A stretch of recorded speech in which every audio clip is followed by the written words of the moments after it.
आता ग बाई का ग बरं पोरीने या मावशीला आवाज दिला ग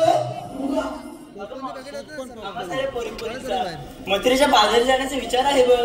आता ग बाई मथुरी जाण्याचा विचार. अगं एवढंच बरी झालं. अगं या मावशीला विचारलं. अगं पोरीनो आता ह्या मावशी तुम्हाला आठवण आली का ग पोरीनो. अगं इथे का तुमच्या हात गेला पोरीने ही मावशी. अगं पोर माझी उपाशी. अगं पोरीनो ही मावशी येते तुमच्या संगतीशी.